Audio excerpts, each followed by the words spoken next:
The war for Facebook. Did Zuckerberg betray his best friend and steal from his classmates? Behind a company worth nearly $1.5 trillion lies a story involving two lawsuits, accusations of stolen intellectual property, a best friend stake diluted from 30% down to 1, a break-in into a rival company's servers, a leaked chat log, where Zuckerberg himself calls his first users dumb FS, and a Hollywood movie that Zuckerberg himself has publicly called fiction. This isn't a conspiracy theory or secondhand gossip. These are documented lawsuits, chat logs Zuckerberg himself confirmed as authentic to The New Yorker, and reporting originally published by Business Insider and TechCrunch based on internal company records. Today we're going through all of it in detail with sources at every step, what actually happened in a Harvard dorm room in the winter of 2004, who actually wronged whom, and why there still isn't a clean answer to whether the idea for Facebook was stolen or built independently. The events before the launch. In the fall of 2003, Zuckerberg was already known in certain Harvard circles for the scandalous FaceMash site, which rated female students' looks and racked up 22,000 views in a single night, after hacking into the university's internal dorm databases. It was this exact project that caught the attention of three upperclassmen, twins Cameron and Tyler Winklevoss, stars of the university rowing team, and their partner Divya Narendra. This trio already had their own idea, a site called Harvard Connection, later renamed ConnectU, meant to bring Harvard students together in a closed social network for dating and general connection. They had the concept and the business instincts, but lacked programming skills. So they turned to Zuckerberg specifically to write the code for their platform. We've covered how the relationship between the two sides began. But what happened in the following weeks became the subject of a years-long legal battle. And here we have more than just competing accounts. We have far more direct evidence. What the leaked chat logs showed. In 2010, Business Insider published a series of private instant messages from a 19-year-old Zuckerberg dating to those exact weeks when the Harvard Connection situation was unfolding. The authenticity of these messages was later confirmed by Zuckerberg himself in an interview with journalist Jose Antonio Vargas for The New Yorker, where he admitted he really did write them and said he regretted it. In one exchange, a friend directly asks Zuckerberg what he's planning to do about the Winklevoss twins websites.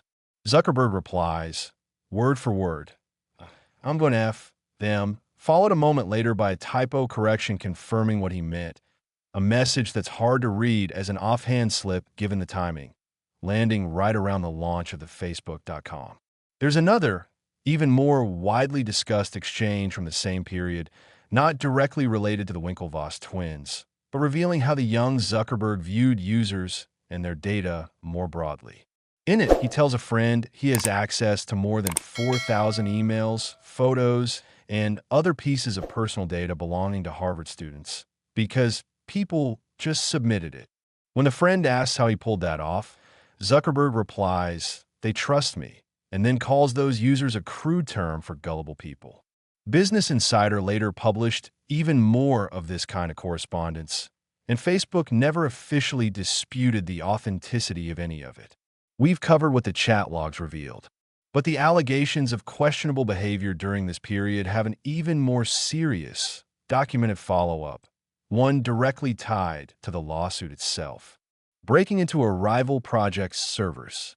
According to investigative reporting by Business Insider, in the summer of 2004, after the Facebook account had already launched and amid a growing conflict with the ConnectU team, Zuckerberg used login records from his own site to obtain passwords belonging to several of the Facebook.com users who had also registered on the rival site.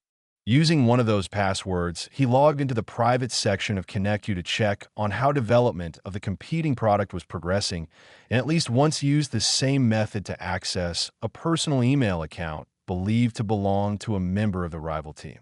This information came to light through internal documents that surfaced during litigation and was first detailed in a Business Insider article whose headline directly referenced the ConnectU server break-in. This particular episode wasn't filed as its own separate lawsuit, but it was used by the plaintiff side as additional evidence of bad faith, undercutting Zuckerberg's account that he developed his own project completely independently and had no interest in tracking his competitor's progress. We've covered the documented facts about the chat logs and the server access. Now, here's how Zuckerberg and his legal defense characterize these same events. Zuckerberg's version and his defense. Zuckerberg's own position, and that of his legal team, was that the basic idea of a social network for college students couldn't itself be protected as intellectual property. Similar student dating sites had existed before Harvard Connection, and the concept was essentially an obvious extension of formats that already existed on the internet.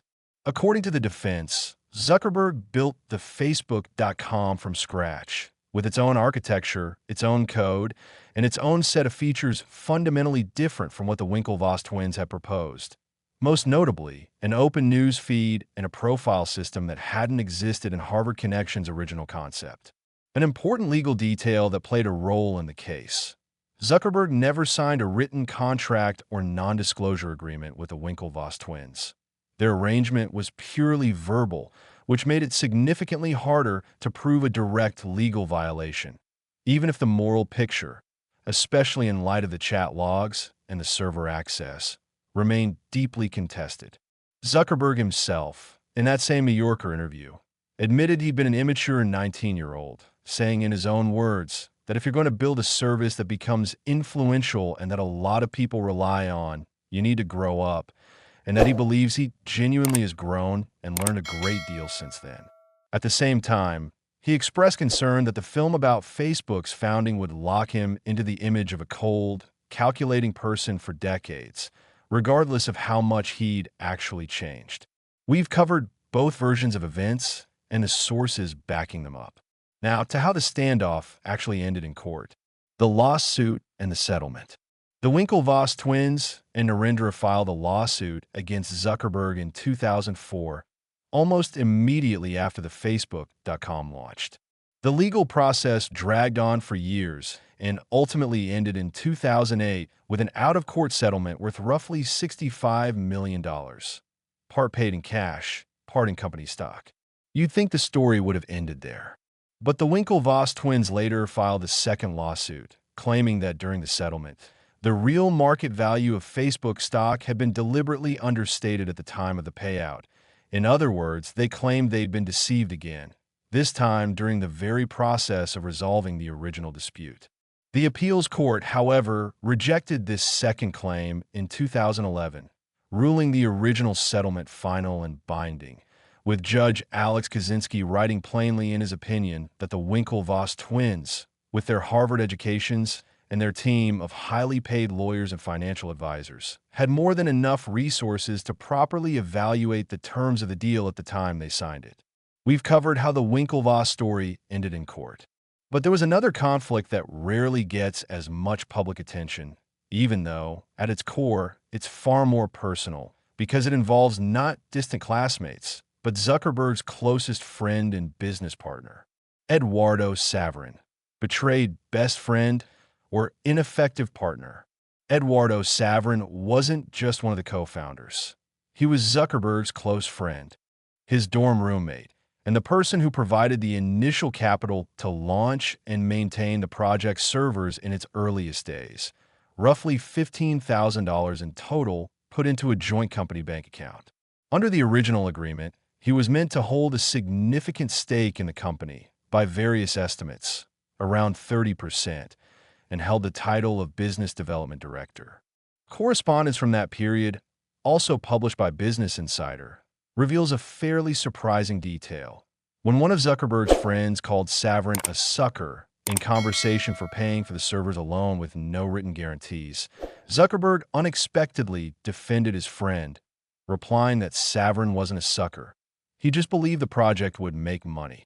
That exchange is notable because it directly contradicts the image of a calculating manipulator that's followed Zuckerberg in popular culture for years. At this particular stage, he doesn't look like someone who'd already planned to push his friend out of the business.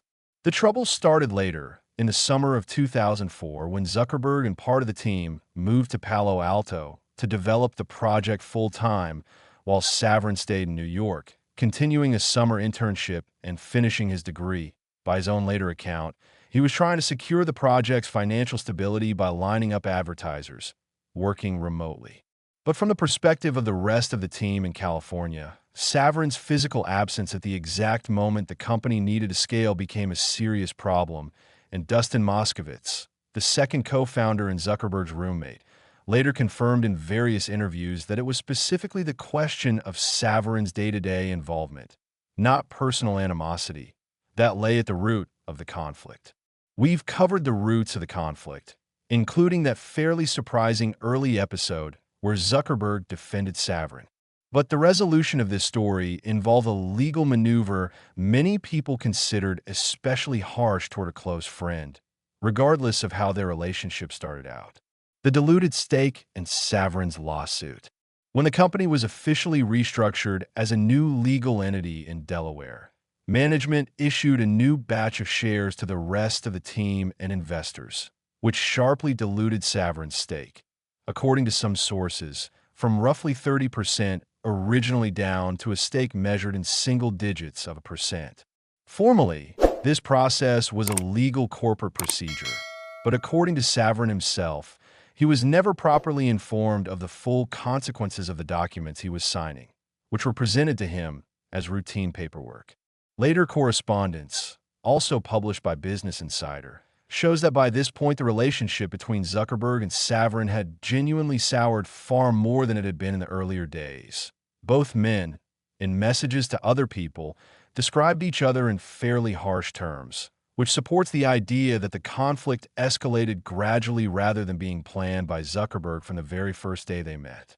Saverin sued the company and Zuckerberg personally, demanding his stake be restored and seeking compensation. The dispute was settled privately, and the terms were never officially disclosed, but it's known that the final settlement included not just financial compensation, but also formal legal recognition of Saverin as a co-founder of the company, a status he retains to this day, and one that's referenced in Facebook's official filings ahead of its stock market debut in 2012. One detail that's rarely brought up, years after the dispute was settled, in 2012, just days before the company's IPO, Saverin officially renounced his U.S. citizenship in favor of permanent residency in Singapore, a decision many American media outlets and politicians criticized, suggesting it was driven by a desire to minimize capital gains taxes on selling Facebook stock after the public offering.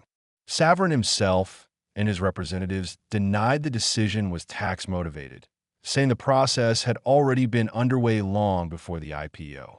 We've covered how the Saverin conflict actually resolved in real life, including the lesser-known detail about his later decision to change citizenship. But there's another cultural layer to this story, how it was portrayed to the public in a book and then a film, and why that sparked its own separate round of controversy over accuracy. The book, the film, and how the real people reacted. The basis for the screenplay of The Social Network was a book by journalist Ben Mesrich called The Accidental Billionaires, written primarily based on interviews with Eduardo Saverin, meaning, essentially, based on only one side of the conflict's version of events. TechCrunch later described the book directly as mostly fictional, noting that many scenes and lines of dialogue were clearly dramatized or entirely invented by the author for the sake of a compelling story, rather than reflecting documented facts. In 2010, director David Fincher and screenwriter Aaron Sorkin released the film itself, a dramatization of Facebook's founding that portrayed Zuckerberg as a cold, calculating character driven by social isolation and a desire for revenge after being rejected by a girlfriend. The film was highly praised by critics and won several Academy Awards. But Zuckerberg himself has publicly called much of the plot pure fiction, noting that his real motivations were far less dramatic than what's shown on screen.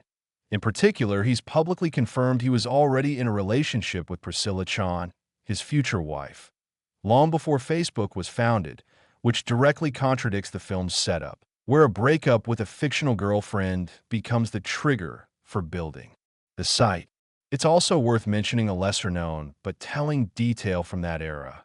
according to several outlets that covered the company's early history. The young Zuckerberg reportedly had business cards at one point that read, "I'm CEO, bitch," a detail that, alongside the leaked chat logs, is often cited by journalists as evidence of a genuinely brash and arrogant personality in his youth, regardless of how accurate any specific scene in the film actually was.